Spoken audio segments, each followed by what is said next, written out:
Dikisahkan bahwasanya sosok Nabi ini diperkirakan hidup di kisaran tahun 591 sebelum Masehi, atau kurang lebihnya sekitar 600 tahun sebelum kelahiran Isa, serta hidup setelah masa Nabi Musa. Adapun makna dari kata Hizkil alias Hazekiel itu sendiri adalah Allah menyucikannya, serta dianggap sesuai dengan bagaimana sikapnya, di mana Allah sendiri seolah menjauhkannya dari dosa. Menariknya, kisahnya sendiri tercantum dalam Al-Quran, tepatnya di surah Al-Baqarah. Hanya saja sebagian dari masyarakat Bani Israel menganggap dirinya sebagai sosok yang sakit jiwa. Sebuah daerah bernama Dawirdan atau Azirat, terjadi wabah yang begitu mudah menular ke manusia. Penyakit ini disebut taun yang sangat mengerikan. Karena jika ada seseorang yang tertular di pagi hari, maka pada waktu sore atau malamnya langsung meninggal dunia. Penyakit tersebut semakin menular, banyak penduduk negeri ini yang meninggal dunia. Maka dari itu penduduknya yang sehat berinisiatif untuk hijrah. Hingga mereka menemukan lokasi yang cocok berupa lembah yang bersih dari wabah dengan jumlah yang sangat besar sampai 4.000 orang.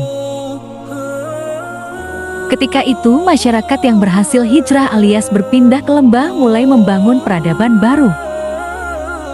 4.000 orang yang mengungsi karena penyakit menular tersebut beranggapan mereka terbebas dari penyakit ini serta tidak akan tertular, dan beranggapan dapat hidup lebih lama karena berhasil keluar dari penyakit mematikan. Hingga sifat sombong mereka ini berhasil dikalahkan dan ditegur Allah saat diturunkannya 2 malaikat ke negeri tersebut.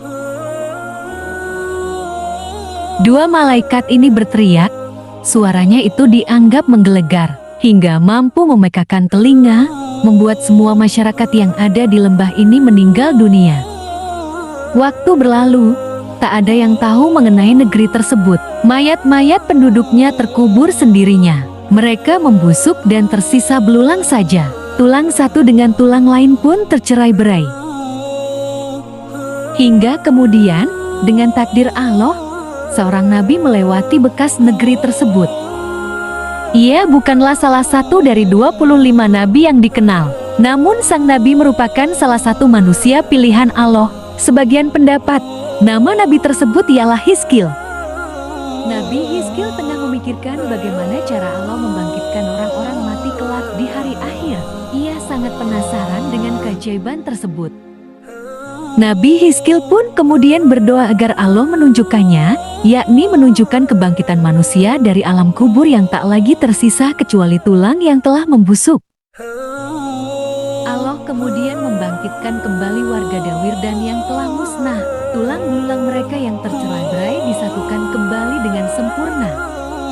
Lalu tulang tersebut terbungkus kembali dengan daging, otot dan kulit. Kembali pula satu persatu anggota tubuh mereka. Kemudian ruh-ruh mereka, puluhan ribu Bani Israel itu pun hidup kembali setelah puluhan tahun dimusnahkan.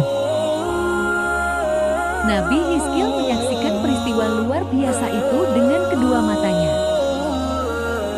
Penduduk Dawirdan yang bangkit dari kubur merasa baru saja bangun dari tidur yang amat panjang. Mereka akhirnya memberi seruan pujian kepada Allah. Maha suci bagi Allah, tiada Tuhan yang berhak disembah selain Allah, ucap mereka. Lalu tulang-tulang yang kembali hidup ini memutuskan untuk kembali ke kampung halaman yang ditinggalkan karena wabah. Lalu mereka kembali wafat sesuai dengan ajalnya.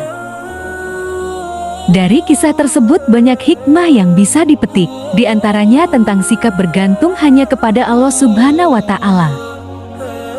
Bani Israel ingin menghindari takdir kematian dan menginginkan usia yang panjang, tak bergantung hanya kepada Allah Subhanahu wa Ta'ala.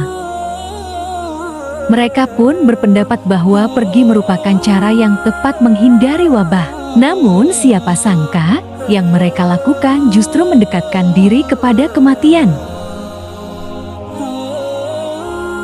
Semoga Allah Subhanahu wa Ta'ala selalu meneguhkan keimanan kita di atas agama yang hak ini.